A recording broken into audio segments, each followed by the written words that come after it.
A puppy's features are designed to win us over. They have these huge eyes and these short noses. They cause people to have this sort of, oh, how cute feeling. Human mothers may be a little jealous. Instead of our 9 months, a canine pregnancy typically lasts for only 9 weeks. But watch out, the litter size will vary depending on the breed. I think the biggest litter was with a Neapolitan Mastiff who gave birth to 24 puppies, which is way off the Richter scale. Most litters have somewhere between 5 and 12 puppies. And very small dogs, like Chihuahuas, may only be able to carry 1 pup at a time. For the first week or so, puppies are blind and deaf. Sealed eyes and ears protect them during delivery. Since they can't see and they can't hear, really by sense of smell, they find their way to one or other teat and they latch on and they start to nurse. Just like human mothers, canine mothers produce a first milk that contains important antibodies that boost puppies' immune systems just after birth. It's called colostrum, and it's vital to puppies' development. This is a stage when the puppies are sleeping 90% of the time and eating the other 10%. Before a pup is adopted, between 1 and 2 weeks, an amazing milestone has occurred. Their eyes have opened. Their retinas are still poorly developed, so they can't see much. But they're sensitive to light and begin to wobble around. And they're also becoming socialized, a process that centers around nursing. Who is feeding first, who feeds the most, who's feeding last. A lot of these personality traits develop within those first 3 weeks. Puppies that suckle first tend to be more dominant and self-confident as adults, while pups that are the last to nurse can be more submissive when fully grown.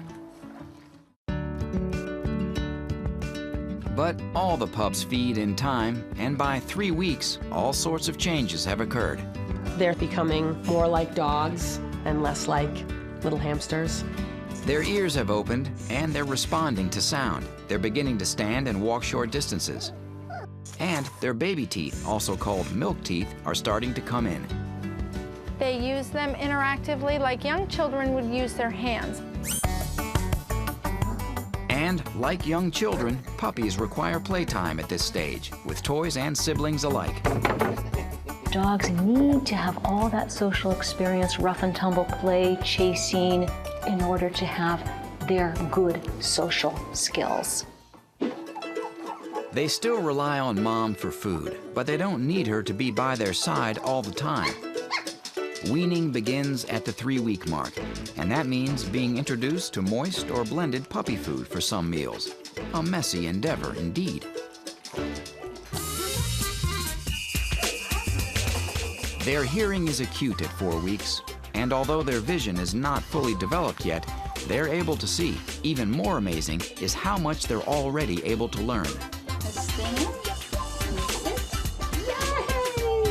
Simple commands like sit, stand, and down are these puppies' first lessons. And when they get them right, they're even old enough to gloat. Oh, and he's so proud of himself.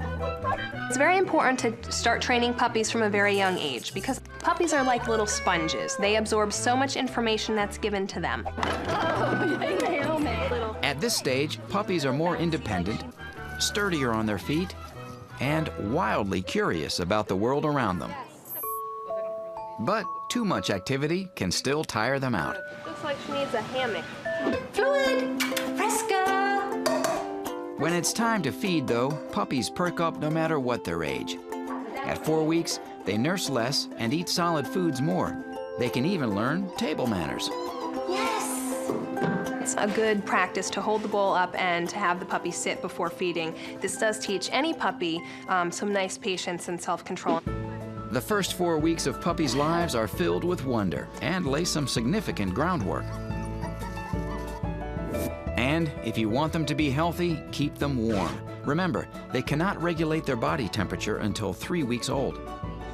If mom strays from the whelping box, they still need temperatures in the 80s and 90s during these first weeks of life. Nursing keeps them alive, too. To receive proper nutrition, the pup's mother should consume puppy food during lactation because of its higher nutritional content. And newborn pups are indoor creatures the first few weeks. A warm and cozy whelping box with a minimum of distraction is all they need. In a nutshell, healthy puppies are warm puppies. Don't expose them to cold. Ensure good nutrition by making sure mom is fed puppy food, at least twice her normal amount while nursing. And a whelping box is a must, so pups and mothers have a safe place to nest.